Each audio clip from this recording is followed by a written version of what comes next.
Welcome to the Digital Forester Podcast, where we talk to foresters about how they are using digital technologies in their day-to-day forestry work. Hey, everybody. Welcome to the Digital Forester Podcast. Today, I'm joined by Brandon Kraft from FRC. He's a technical services forester. Did I get that right, Brandon? That's right. Awesome. So how are you doing? I'm doing well. How are you, Kevin? Oh, not too bad. It's one of those, it's Mondays, I guess. And I've actually been on the road. I know you've seen on social and some of my posts. So I think I was in like 3 different major cities in a span of 48 hours and driving around. So it was like awesome to get out and network and feel alive. I know things are probably different in your neck of the woods. Where are you calling from? Macon, Georgia. Macon, Georgia. What's the Right in population the of middle Macon, of Georgia? the state of Georgia. How many people live there? Oh man, it's embarrassing that I don't have a better answer for you, but I'm pretty sure it's over 100,000. Okay, My so decent guess would size. be 120, maybe. Yeah, decent size and Yeah, awesome. mid-size. Yeah. So maybe to kick us off, like tell us about FRC, who's Forest Resource Yeah, Consultants for those who are not from the US, I guess, or global listeners. Maybe give an introduction on who FRC is and what they do. absolutely. So FRC stands for Forest Resource Consultants. We are one of the top private forestry consultants in the U.S. Um, we manage right around 2 million acres. So it varies in terms of, typically we're kind of top 5 by acreage. We kind of have a reputation as being like a mostly like TIMO and REIT consultant, but we also do a lot of stuff for small private landowners. We have offices from Georgia all the way over to Texas, and yeah, full service forestry consulting firm. Very cool. So I'm going to ask the dumb question, even though I know the answer, but I'm channeling. It's kind of funny lately. My sister listens to the podcast and she's like, you don't even introduce half the terms. So I'm trying to understand and I'm trying to follow and learn. I don't get it. So Timo REIT for my sisters of the world, who are they? What are their function and how are you serving them? Yeah, absolutely. And I listened to the podcast enough that I've heard the sister example a good bit. So hello, Kevin's sister. Um, yeah, so REITs are real estate investment trust, and TIMOs, it's Timberland Investment Management Organizations. Those are both just tax advantaged investment strategies for owning and aggregating like large amounts of timberland and giving a return to investors. Uh, for someone non-technical, those two would seem nearly identical. Their main difference is tax strategy and some kind of behind the scenes policy nerd stuff. So Okay, very, very cool. And I often tell a lot of people, at least on the Canadian side, that often in their investment portfolios, they're holding timber, maybe not even realizing, right? Per se, it's just fascinating from that point. So I always love to ask people, and you've heard this on previous shows, like, how'd you get into forestry, man? Like, is there a cool story, a family connection, or just went straight into school, or what's that unique thing that got you into the yeah, space? yeah, I think it's a good story. It was a good story to live anyway. We'll see if it's a good story to tell. But yeah, so raised in the Southeast, spent all my time playing in the woods, always loved the woods. Um, but also, went to computer camp and read a lot of books and was kind of the nerdy student type of story as well. So around the time I was in 8th grade, my mom got a job at an ecology lab that was only a few miles from my house. Really great. It's the Jones Center at E08, and they do a lot of like fire ecology, forest ecology work. A lot of really good longleaf silviculture, longleaf pine silviculture work came out of there, and that kind of put forestry and ecology on my radar, and it was just in the back of my head. Um, had more of an arts emphasis. So when it came time to pick a major for school, my undergrad is actually humanities. And the plan was to get a humanities degree, kind of get like a broad liberal arts education, and then go get an MFA in science and nature writing. And the whole time I was getting that artsy undergrad, I was working at the ecology lab, the Jones Center at E08. Developed a really good friendship. And then eventually he became a really solid early mentor of mine. Jonathan Stober, who's a wildlife biologist who's now with the U.S. Forest Service. But one day we were talking about my grad plans, and he said, "Brandon, he's kind of one of those grumpy old woods worker scientist guys." So he said, "Brandon, the last thing this world needs is one more person writing about something in really pretty language that they know nothing about." And so he said that, and I kind of took it to heart, and over time, he kind of convinced me that I had built up enough of a resume to go back to grad school for forestry, and went to Auburn and did a master's that was specific to having a non-forestry undergrad degree. And yeah, just kind of went from there. Since then, I've just been chasing complex problems. Very cool, very cool. So I guess Auburn to be the Auburn Tigers, per se. That's That's right. that's my extent of my college football knowledge there. Having lived That's in right. Bama, I was in school. I schooled to pick one or the other. Yeah. Those things. So very cool. I'm amazed to hear that story, because time and time again, when you talk to people, often there's a person, a significant person in somebody's life that gives them that nudge, maybe, or maybe that unintentional, that invisible hand, if you will, kind of guiding you maybe in a direction that maybe you never thought of in the first place. So thinking of you doing your master's at Auburn in that space, and not, I don't know if classically trained's the right word, as a forester, Mhm. was that an easy transition, or is that really just hard work, grinding it out, basically doing an undergrad in the span of 6 months and then doing your graduate studies? Tell me more about that. Yeah, it was kind of both and. So, like, I think the other day I needed a copy of my transcript for some professional certification or another. And it had been a while since I looked at it. And I think I ended up doing 81 credit hours, which is Wow. like almost 3 times more than a normal master's. But so I definitely did that part too, like the kind of groundwork, like grind it out.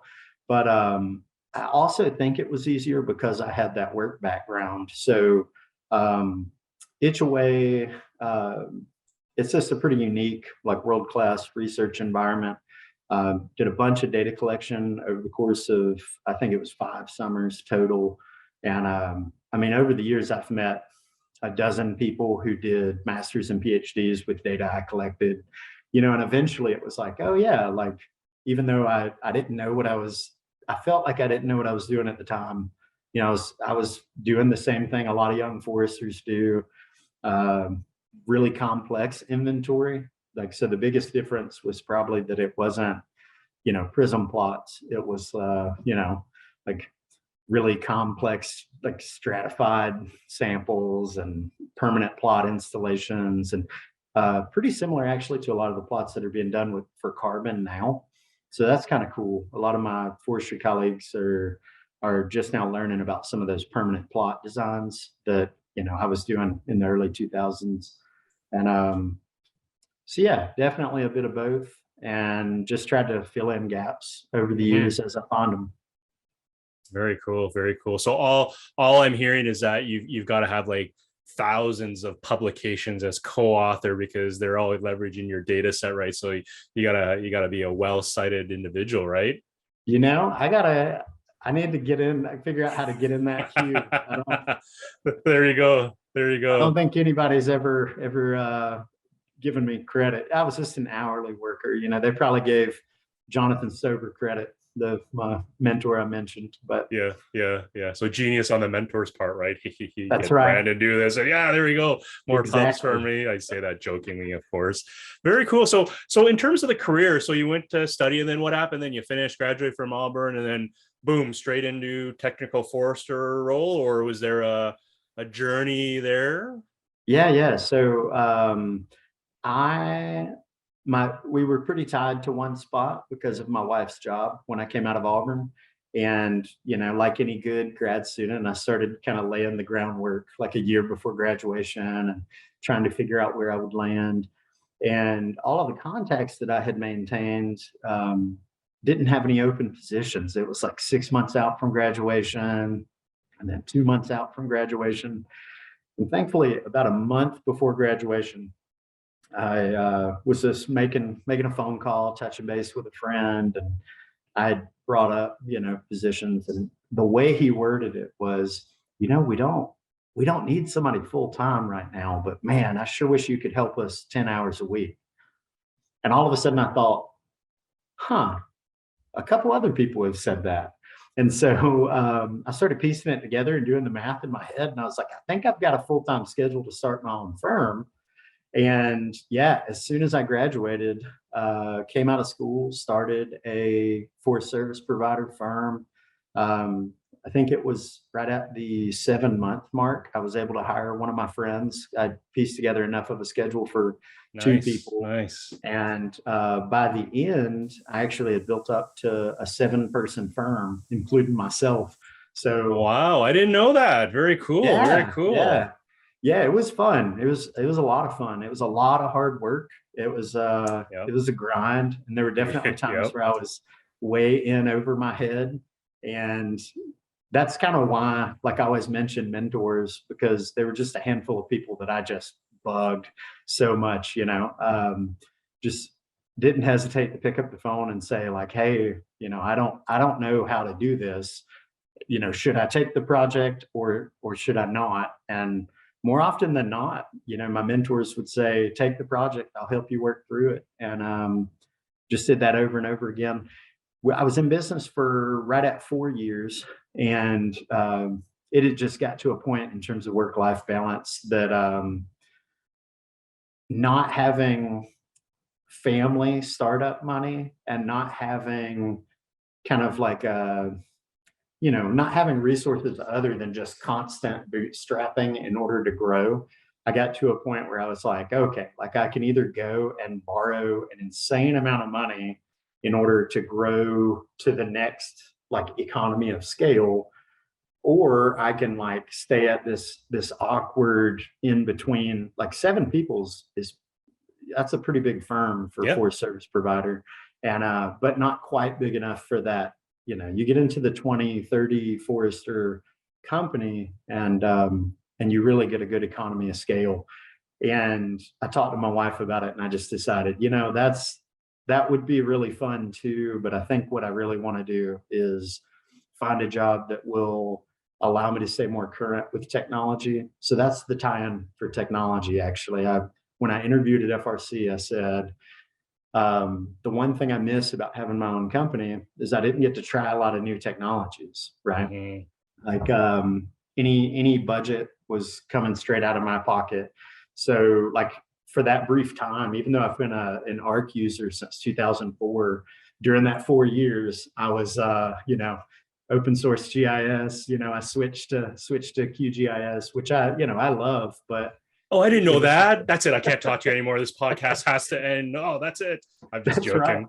But yeah, I mean, it was kind of just a practical thing. And but not just on the GIS front, because obviously QGIS has a lot of great cutting edge features. But even things like woodstock and like harvest scheduling, growth and yield. Like every time I needed a new technology, I had to like hunt down the open source version, or it was always a value proposition. Like, what's the Hmm. cheap version? And it just got to a point where it was almost like personal technological debt, like Yeah. I'm being left behind, even though, like I said earlier, I used to go to computer camp. I love technology. And so, yeah, the timing worked out. FRC was kind of in the infancy of its digital transformation at the time. So I was brought on as technical service forester, and was given a chance to totally rebuild the GIS like from the ground up. Yeah. Um, Yeah. a Very lot of the cool. planning for that, it was just me for a while, and then we found some really good contractors to help us along the way, as you well know, and just been piecing it together. Well, before we talk about the GIS side, because I have a few, and of course, I know you're involved with all sorts of other technologies. Yeah. You're reading, and again, Yeah. didn't necessarily appreciate the entrepreneur background, but now I get it. I talked with you. I'm like, oh, he's been there. Yeah. Maybe for our listeners, it's a first maybe pod where we've heard a little bit more about that open source side, Mhm. and we know foresters are cost conscious. That might be the most polite way of putting Right. it. Right. Yeah, cost conscious. We'll go with that. How's that for Yeah. everybody? I bet you Good there's a lot of polite term. people snickering or on the ground laughing. But open source, tell like what do you see on the landscape? Having used it, as a firm of 7, totally hear you. Scale Yeah. matters. Some companies just don't deal with the 7; they deal with the 20, the 30 by default. But thinking about that open source thing, what are your thoughts on that? Is this something? Is there a current change, like a change in currents where there's more open source, or do you think it's kind of still the same, that yeah, there's some new capabilities, but still that investment from the community isn't quite there yet to compete with an Esri or whatever commercial technology? But what Right. are your thoughts on that? Because I know a lot of our foresters are using open source technology simply for the reason because they're free Yeah. and Yeah. they do stuff. But when we go to enterprise and the word you invoke digital transformation, maybe there's some gaps that maybe they're on the product roadmap, but they're not quite there yet.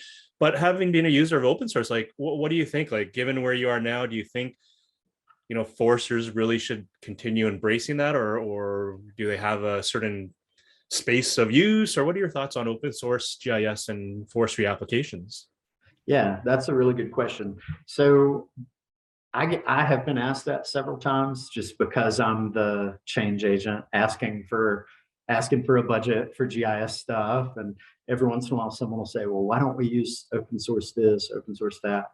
So I kind of feel like the answer to that question is like a storyline, like a narrative arc, because to my mind, like 10 years ago, there were probably more people talking about it because there was like this short-lived, thankfully, trend of people who wanted to like break out of the Esri ecosystem, and it's almost like everyone was trying to find a workaround to keep from paying Esri. And a lot of people found great workarounds, and a lot of people built alternative systems for different uses that all work. But now that it's like a decade on, they've all entered like a maintenance phase. They've had some staff turnover, and a lot of their clients and like people that are using these tools are realizing, oh, like if we go the custom off the shelf Esri universe route, we can hire someone right out of school who may not have used our flavor Good of this point. tool, but they're able to just jump right in.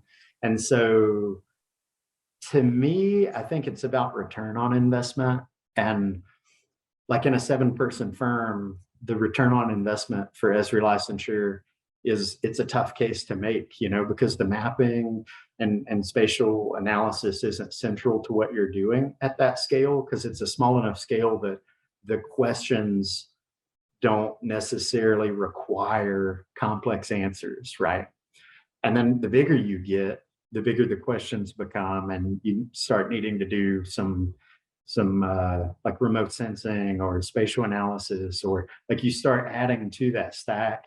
And if you try to build your own stuff for that, you're just kind of reinventing the wheel. Like Esri's been so responsive over the years to the needs of forestry companies and foresters. I think they've just built a lot of really great tools that Yeah. with slight modification work.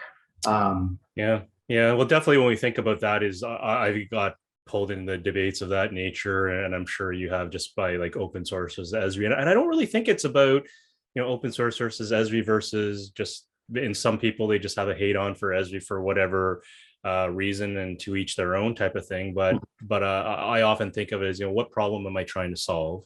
mhm. Then what is the best technology that I can use for solving that, versus, is it an open source versus an Esri, or, there's tons of other commercial GIS softwares out there as Yeah. well. So yeah, definitely interesting. I agree. At the end of the day, if you got to load a shape file and make one edit in the table and then Yeah. export, like, yeah, I totally hear you. It's like run QGIS or something. But just as you said, the 7-person firm evolves to something bigger, Mhm. just as people, foresters, their needs evolve. And at some point in time, you know, arguably you didn't go to code camp and you don't have those skills to Yeah, script and do that, right? So you're kind of stuck and need to yeah. move forward. So definitely interested on that front. So I want to delve into your enterprise GIS space first before we go, wider with technology. I'm giggling, you're giggling. What are some of the common, I don't want to say myths, but maybe obstacles or things you've run into, especially coming from that open source background, and then people of different vintages exposed to different technologies. And again, there's no right or wrong. If it does the job for you, then great. But at the same Yeah. time, if it doesn't do the job for you, then really don't fight change and like trust the Right. experts, or set up a skunk works lab and try different things. But what was FRC like before you joined? You mentioned in the intro you got brought in to help with that digital transformation. So maybe for our listeners who arguably might be in a similar position or contemplating these things, Mhm. what did FRC look like before you came in terms of technologies and what they were doing? And then we'll dive into like where's the direction you're going now? Yeah, that's a really good question. Um, I think FRC was in a similar position to a lot of other consulting firms. Like I've got friends at a lot of the other large firms, um, who there was so much early investment into GIS, like before, any company our size like was even thinking about spending money on GIS, right? Like FRC's got like 100 employees. 20, 25 years ago, a company with 100 employees wasn't thinking about GIS. Back then it was like fairly large organizations. So FRC was very much ahead of the curve then. They jumped in and they went in full bore. There was a strong recognition that just by default, almost all forestry data is spatial. And so you need to have a system that can integrate the spatial and attribute data in a way that meets the forestry use case. And they spent decades building and honing all of these like legacy workflows. Um, and there was so much connection to like this system is working. Why should we change it? That it was kind of there was some inertia there, right? And so I think it was Scott McQueen. It may have even actually been on this podcast. Said the other day that you only call it a legacy system if it still works, right? Like if Yep, it's that was Scott. broken, Yep. yeah. Like if it's broken, you just call it our old broken system. And so I really liked that quote because it resonated a lot with my experience here. It's like you come in and you're like, hey, like, yeah, this system works great, but we've kind of built up some technological debt.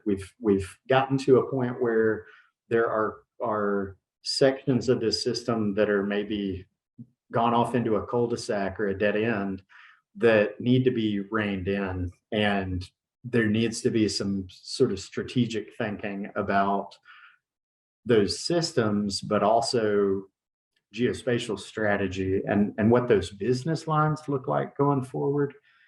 Um, yeah. So does that? I guess the original question was, what did the system look like? Yeah. No, it sound like I know you guys are in Esri shop, right, and have used that Mhm. techno, so personal geodatabases, right, Yeah, shape yeah, files, those types of yeah, things. Which still, even ironically, now in a lot of big cloud projects, the data exchange format's a CSV, which always makes me like giggle, right? It's like, yeah, it's yeah, like I got a data lake, and then how are we going to get the CSV into the data lake and out as a yeah. CSV? I'm like, really, we're still doing CSV, but to your point, legacy there.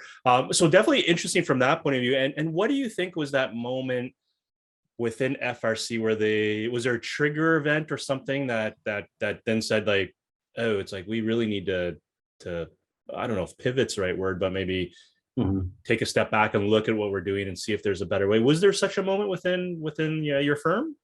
Yeah, definitely. So I think, I mean, we've all seen this like over the past 2 years. One of the huge drivers of WebGIS in particular, which is the route we've decided to go, is COVID dashboards, right? Like Johns Hopkins, like everybody was sharing that. Everybody was saying like from GIS professional to GIS professional, everybody was like, whoa, like I had no idea you could do this much with Arc Online and with spatial data sources. So we had several kind of key strategic clients reach out to us and ask, hey, is there a way we could get my timberland data in here? And it happened to coincide with our strategic planning period. Every few years, from top to bottom at FRC, they've gone through a process of, what does the future look like? How do we keep growing? How do we keep providing value to clients? So they had asked me to be on the business development side of that around the same time that we started having clients ask about all these things. And I just had to tell them, in our legacy system, anything we provide on that front is going to be pretty inefficient, like from a workflow standpoint. Like we can do it, but there are going to be 5 extra steps and some data conversion and some additional quality checks just to make sure that moving that much data around, you're not breaking things. So that got the conversation started about like, well, what system do we need in order to feed all these products, and kind of what's the current gold standard? And the ball just started rolling from there. And here we are, a couple years on. Yeah, interesting. So maybe for some of our listeners and viewers, for that matter, that are at that crossroads, because my gut feeling is, as I think of the U.S. market in particular, tier ones being larger companies, tier two, then tier threes being more of the mom and pop. We know at the tier 3 level, there's a lot of just still spreadsheet, like not even open source GIS happening per se. But thinking of some groups maybe in that tier 1 that are contemplating this change, because I expect a lot of them are in a similar boat, different ends in terms of their journey. Is there something that when you're thinking about pro tip you would give another organization, because you're still in the midst of doing this, but obviously thought it through, you have a plan? Is there something that in hindsight, when you look at that decision point, that you would give them and say, hey, it's like if I just knew this, or maybe think about that? Is there something that you would share with your peers on that front?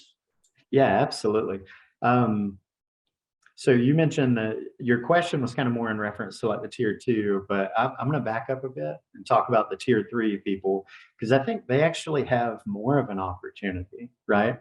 Like you have systems being built by companies such as you guys, like Stratus, I think is a great system for the person who is doing really good forestry. Like I've got friends who are some of the best foresters I know, but their maps are made with Google Earth Pro, like they effectively do no GIS work, which sounds like they're really far behind until you realize that means that they don't have a data model that they have to cram into a different mold.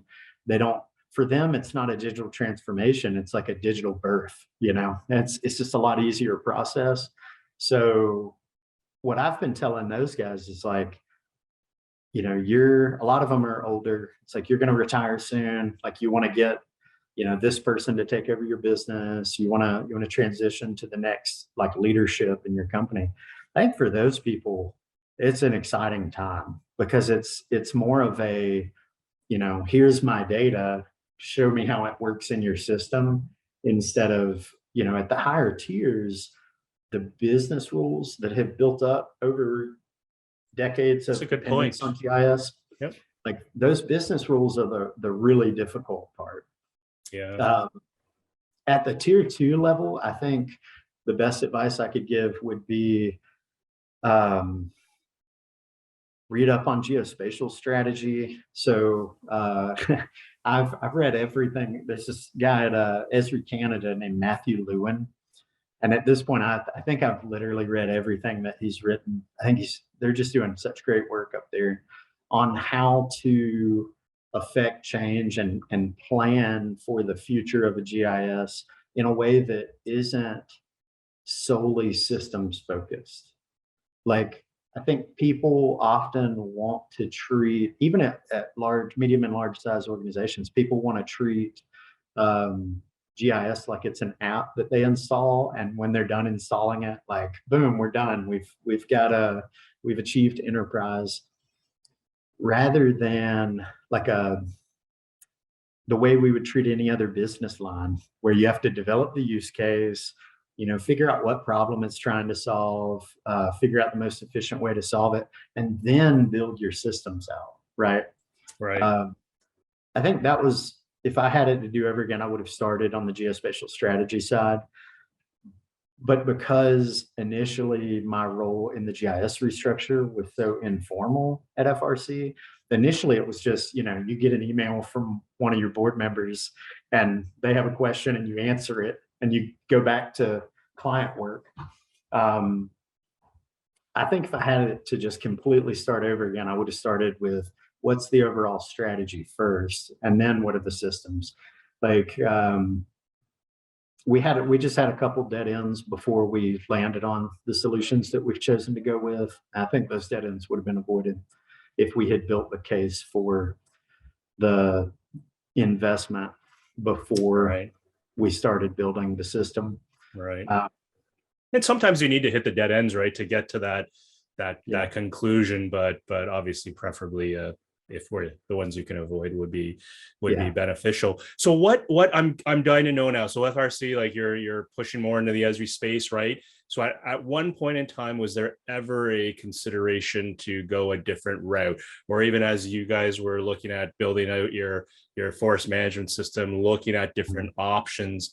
What were some of those key things? Because it's funny you mentioned, like, the dashboards, right? And we chatted where nowadays it's like, back in the day you talk to a forester and like, my solution can auto import this, auto sync and generate this report in 57 different shades of pink. And it's like, awesome. And then now it's like, do you want my solution? Like, what's it gonna take to get over the line and get a yes? It's, can you show a dashboard on my smartphone? Yeah. Right. Like that's what it's boiled down to. And it's kind of like almost mind blowing, but it's like, oh my God, and I kid you not, most of our discussions now, it comes back to that thing we have in our pocket where it's, if it doesn't work on this or my tablet, like, we're not even talking to you anymore, because by default, you're in the legacy camp. Yeah. All right. And interesting. But so in terms of FRCs, in terms of your selection, how did you go about researching, honing that, and then coming to your final decision and thinking of that change management? You kind of touched on it. The people component, I suspect, no matter how sophisticated your organization is, there's always people, and by default there's different views and different approaches to doing things. How did you stick out on that within FRC? I think to begin with, it was just exploring that change management is its own standalone discipline. Like I don't think I had realized that, 3 years ago. And then, humanities undergrad, right? Like once I've got the domain of knowledge or the vocab, or like, then I have something that I can research. And so I think literally just the discipline of change management is kind of what got that stuff started. Through that, I discovered all of Esri's knowledge base on geospatial strategy.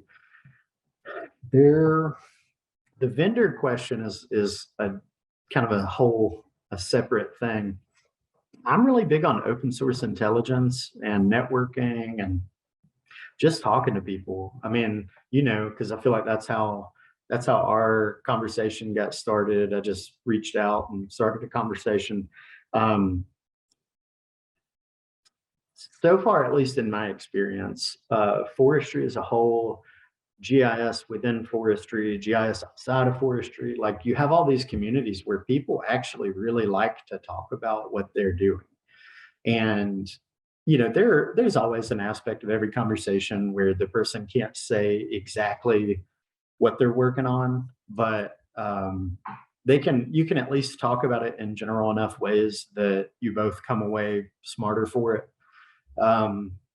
We, on the forest management side, the forest information system side, there are a couple alternatives that, came up on our radar, and we just figured out who's using it and talked to whoever's using it. I think that's a really good way to eliminate some options. Like people are pretty quick to tell you like, we went down this route. You really don't want to go down this route. And typically those are the conversations where they will tell you everything. They're just so if you find someone who's dissatisfied with the solution, right, they're going to give you the nitty gritty. And you didn't even have to buy them a beer yet for them to get going, right? Just Exactly. give them the beer. It's like turbocharged. Yeah, absolutely. And so to find the solutions that work, I think sometimes people hold that a little bit closer to their chest. But I mean, personally, I'm of the belief that if a solution works, I don't mind if everybody uses it. You know what I mean? Like I've had that conversation before with GIS people at competitors, and everybody was kind of being coy and goofing off, and I'm just like, I'll be happy to tell you what we're doing, because I think that we're able to compete on other things, and like we have other value adds. Like we're all like consulting firms or whatever type of forestry firm that has multi-layer value. At the systems level, I think if everybody could get to a point where all of our data was more integrated, then it would just level the playing field. And the reason I'm a consultant, the reason I went into consulting forestry, is at the end of the day, I care most about the landowner, providing value to forest landowners. And I think long term, just creating a healthy forest tech ecosystem is the way to provide that value. Right. So because of that, like if that's the context for a conversation, then I think it's really easy to have collaboration amongst competitors. Right, for sure. Well, that the community is ever so important. Just as you said, word of mouth, referrals. Yeah. They speak volumes type of thing. So with the digital forester, we always like to get into technology. So we kind of spent a bit of time talking about maybe at a higher level, 50,000 foot level, some things. And obviously you're deploying Esri technology. So and we've had tons of speakers talk about that. And we don't want to go in the weeds of, like how many end-tier architecture you're doing. And, is there a web application firewall here? Because then you and I will both hit our screens and fall asleep there. But thinking of technology as a whole, again, it's like, I'm hearing you read a lot, you're studying and playing, the chessboard in your head and how technology can help. But what are some of those technologies that you're using today? Because again, from a cruising point of view, you got technology there, et cetera. And then it's coming into your enterprise GIS and doing different things. But maybe for our listeners, like bring us down maybe to the 10,000 foot level and share, just to your comment earlier, sharing about some of the things as a community. What are some of those technologies you're using so our listeners can benchmark and go, oh, they're using this, they're using that, et cetera? Yeah, absolutely. On the cruise front, like we have a in-house system that we like paid to have custom built, and it actually works great. I think the biggest issue is like long-term support. Like if a third-party contractor, if you have the only forest inventory system that they've ever built, if you come back to them 5 years later and say, hey, we need to add a feature, you're basically going to have to start from scratch, because the likelihood that the person who built it's still there and still remembers the context. But that's actually built out in Claris or FileMaker. And, it's got its pros and cons, but in general, our cruisers, our contract cruisers, everybody seems happy with it. I would like to see us go more in a direction of, custom off the shelf. For instance, you can't plug it, but I can. I would like to see us move towards Prism, but it's a matter of like building the use case from a system that we have that the cost was all up front towards, having that cost be spread out over time. Having not used Prism, but having used a custom solution you built previously for another company, it just works. And I think companies like yourself that specialize in forest technology, like you're going to be around a while. To my mind, that's the direction I would like to head us in, is,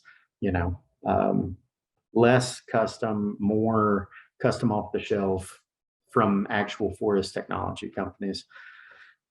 Everything else is pretty much already custom off the shelf Esri. It's just dated to varying degrees. Like we have the legacy portions of our system that we've still got some workflows that are in Microsoft Access because of personal geodatabases. So we're trying to wean ourselves off of those. But you don't call it legacy if it doesn't work. They're still working great. Yep. Yep. And yeah, the there's a right investments. time. There's a right time to make those Yeah, transitions there. And I'm sure some of our listeners are like, hey, you too. It's like we're still yeah, doing that, right? So even though some other maybe people listening from other sectors might go like personal geodatabase, like MS Access database, like seriously, it's like in our world, it's like, sometimes if it works and ain't broken, you don't yeah. need to fix it quite yet, but there's other reasons to make It, that plunge per se. But yeah, so what are some other technologies? Are you guys flying drones? Are you doing remote sensing, or are you doing secret stealth, can't tell you guys code word yeah, FRC project? Yeah, share some there's a thoughts. little of that. There's a little of that. So, I mean, I think the specifics looking forward are all things that I still have to be kind of like mum about the specifics. Um, but yeah, I think, who isn't at least trying to figure out how to incorporate more drones, more remote sensing. Um, you know, we we've experimented with a lot of things. We're kind of still in that for field workflows. We're still in the see what sticks mode. Right. Um, so there's one company in particular we're trying to put together a pilot with that if that worked out, I think that would be a game changer, more in like the drone space. On the remote sensing front, nothing fancy. Like we're not looking at AI. We're not looking at super intense workflows at the moment. Mm-hmm. It's mostly just trying to leverage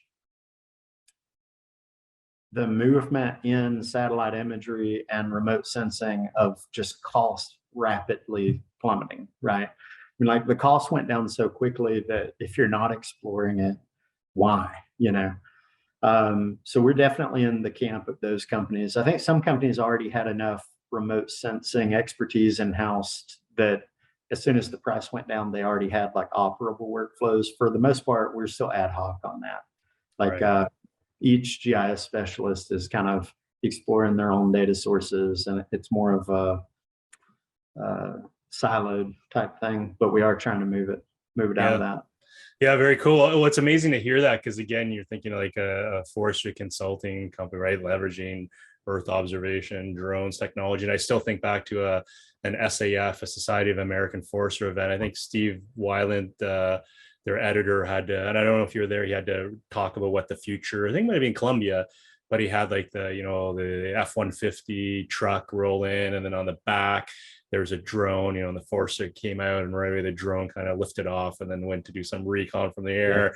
And by the time you're pulling your boots on, right, the data was already on your tablet, and it's kind of funny to watch, but at the same time, it was like I was thinking it's like we're not really not that far off depending where we are. And so one thing I wanted to kind of get your thoughts on is a lot of listeners may not know this, but there's always this joke when you're in the US Southeast, it's like you're farming, like forestry is like farming. And so maybe for yeah. context, share why people say that about the US Southeast. Yeah, I mean, I think one of the biggest differences is because like our silviculture down here really is basically tree farms. I mean, it's honed to such an extent from an efficiency standpoint that it's basically an ag crop with a 20-year rotation instead of a 1-year rotation. And yeah, I think a lot of the developments in precision ag I think are going to spill pretty quickly into southeastern forestry. They just haven't yet. It's from a change management standpoint, every forestry organization has to kind of find that return on investment.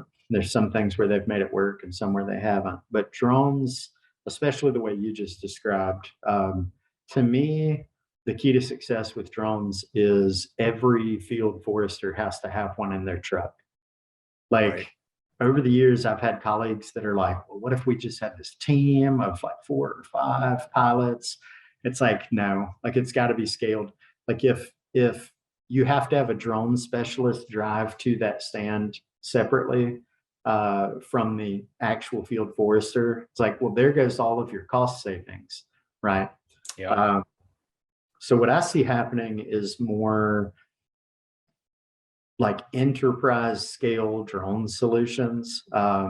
Like there are a couple of our competitors in particular that when I do my open source intelligence, kind of read up on what they're doing, I'm like, that's actually really cool. Hmm. And just a push towards every forester having a drone in their truck. I think once that happens, our profession will be advanced. You know, I think it's just going to drive a lot of innovation.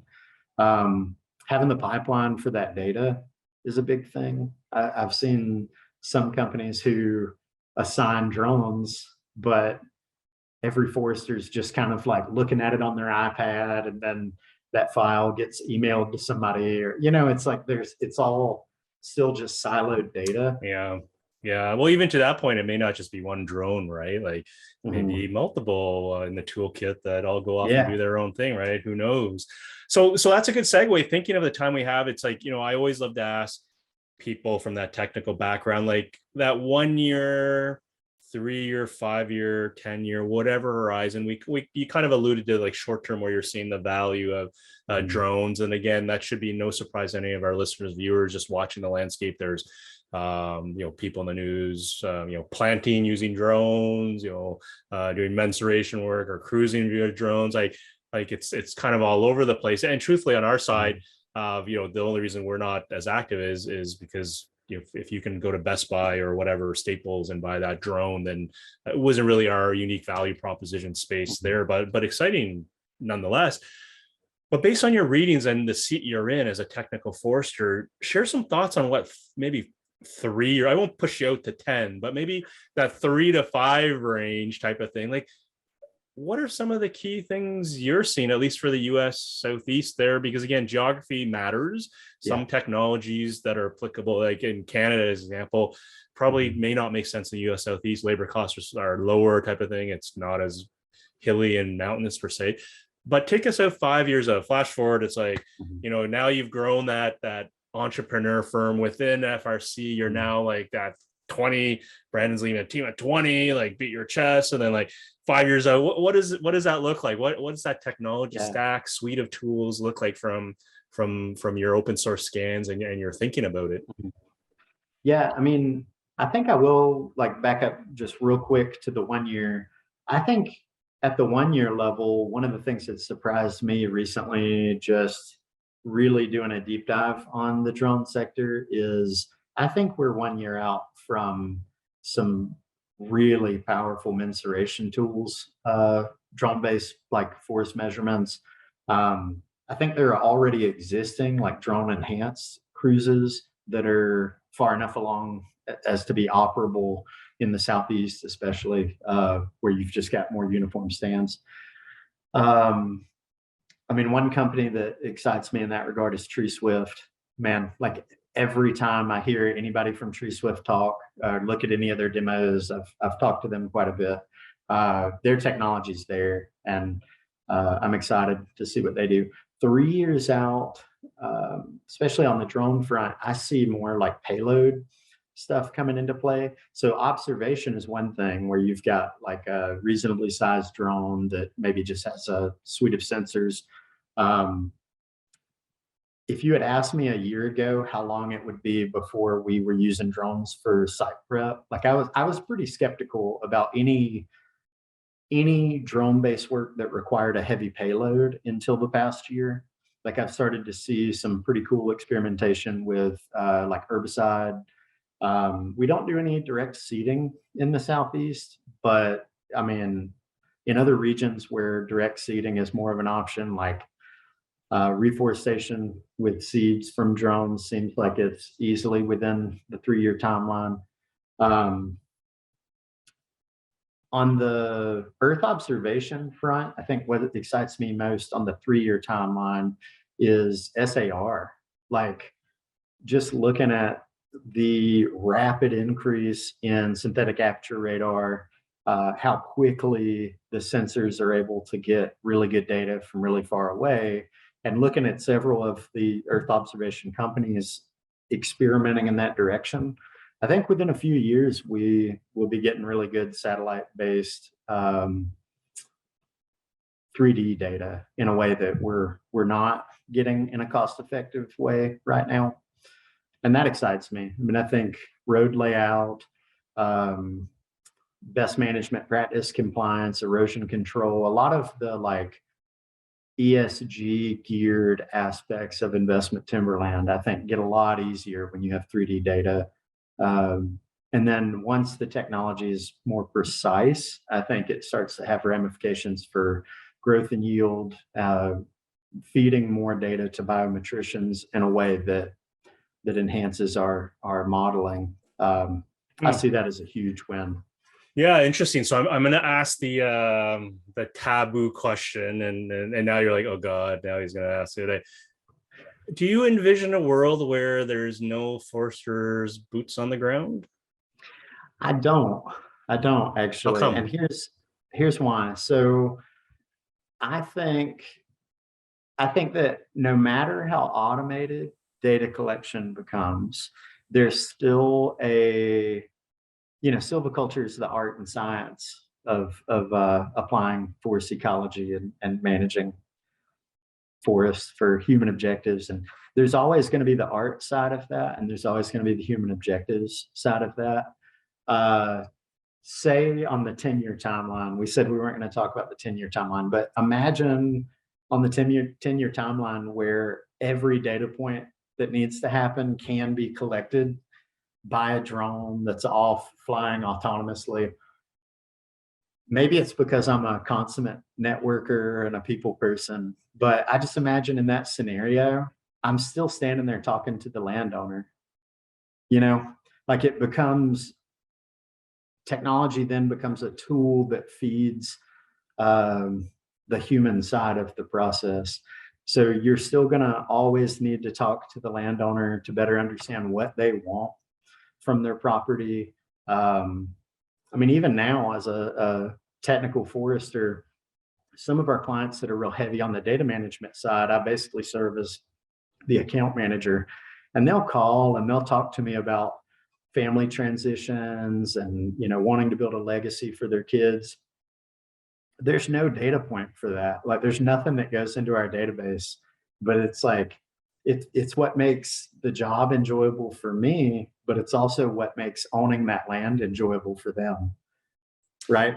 Yeah, that's a great point. And yeah, so definitely I don't see a world where it's like, please press 3 to speak to Kevin and 4 for Brandon. Like that would never work in the field of forestry. But it was also a trick question because depend if you answered it the other way, then I'm sure your mentors would be calling you right after the release of Right. this podcast and giving you a verbal beating or something of that That's right. nature there. But no, that relationship side I think is one that truthfully a lot of people underestimate in forestry, and yeah, even as we think about technology innovation and dissemination and exchange and whatnot, it's definitely a key thing. So in the time that we have left together, thinking of the audience, and again, this is customary with the Digital Forester podcast, wind us down in terms of what are some pro tips you would give them? Because I think you're in a unique spot. Like you are boots on the ground. You are interacting with clients. You have and are still going through your digital transformation, and maybe there might be a dead end here or there, but you're always learning, and like it's not holding you back type of thing. Yeah. But at the same time, I know a lot of, and we know a lot of companies are still trying to start and Yeah. not really sure how to get going type of thing.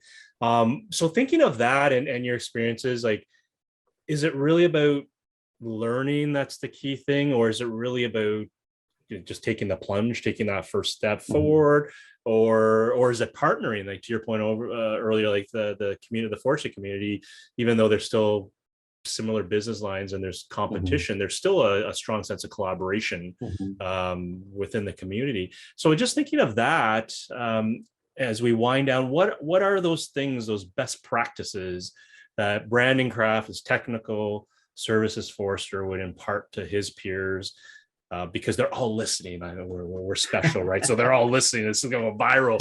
What are those messages you would share with them as we close?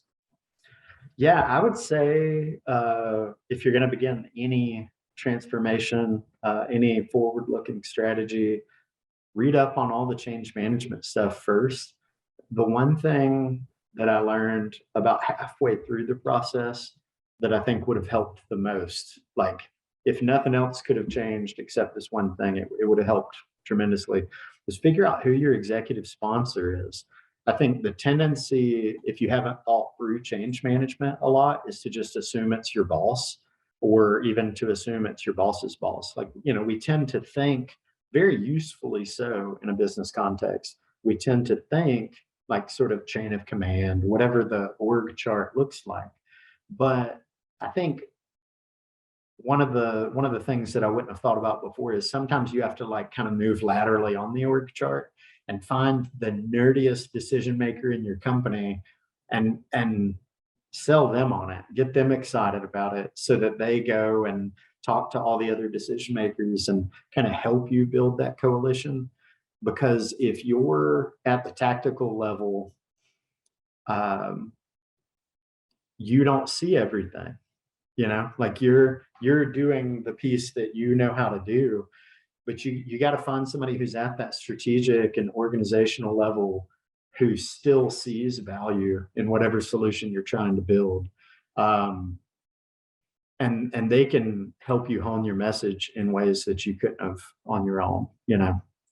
Yeah, for sure. That's a great point. And it's kind of funny, this podcast is about technology and time again. Well, maybe not just exclusively technology, but how foresters are leveraging. But time and time again, there's this pattern where it's that people side, the leadership, finding the right champion, that executive sponsor that you popped in, that at times, you and I have been to conferences where they talk about that. And maybe in our earlier days, it'd be like, yeah, whatever. It's like blah, blah, blah, jargon, like IT geek speak now. But now being in the seat, right, it kind of makes sense. It's so much easier. And in some respects, bringing the team together to instead of trying to go it alone, you know what I mean? It's like, it's so much more easier. You can accomplish more. So, hey, man, this time is flown by together, and it's already been an hour, and at times we joke like, how are we gonna fill an hour? And I'm always like, no, trust me, it's just a conversation. Like, we'll go left, right, center, pull it together. I love the conversation. I love hearing that journey. As I said, I've learned new things about you that I didn't know, and it all makes sense now. Okay, yeah, that's right. Yeah, there you go. So thanks for sharing that that journey, that story, and the things you're working on. And I'll give the last word to you as we wind down. Final words to you, my friend.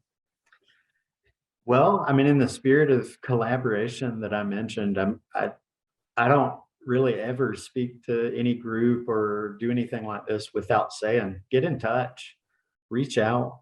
I'm really active on LinkedIn. I pretty much keep my email and my LinkedIn open all day. So please don't hesitate to reach out. Even if I can't answer your question, I talk to enough people, I might be able to point you in the right direction. Yeah. And what's your email, Brandon? Because it's always an awkward question. It's kind of like, oh, I want to reach out, and then like, but they never said the email, and then someone goes, my email is and then people are like, what? Like slow motion. But Absolutely. what's your email for people to reach out? Yeah. So my email is Brandon, BRANDON .craft, CRAFT @frcemail.com. But I will add to that LinkedIn is a way more reliable way to get in touch with me, just because, we've got Barracuda and firewalls, and sometimes I'll miss emails from people, like one-off emails from people kind of take a few days to get to me. So if it's like in a professional context like this, I say just reach out on LinkedIn. There's no firewall in my LinkedIn inbox. So yeah, it's a great point. So all those people that were about to launch the bots on Brandon's email, right. It's not going to work. They're more mature with that with their IT provider. So, so absolutely, LinkedIn or email Brandon Craft, FRC, even keywords there, you'll find the man. So hey, thanks so much for joining, sharing your thoughts. Really appreciate the time together. Looking forward to, I think you're going to be at the Esri User Conference in the summer. So unless the world falls apart, I will see you there, and looking forward to catching up over a soda pop with the community as a whole. So thanks again, my friend, for joining this, and looking forward to seeing you in person soon. All right. Awesome. Good talking to you, Kevin. Thanks.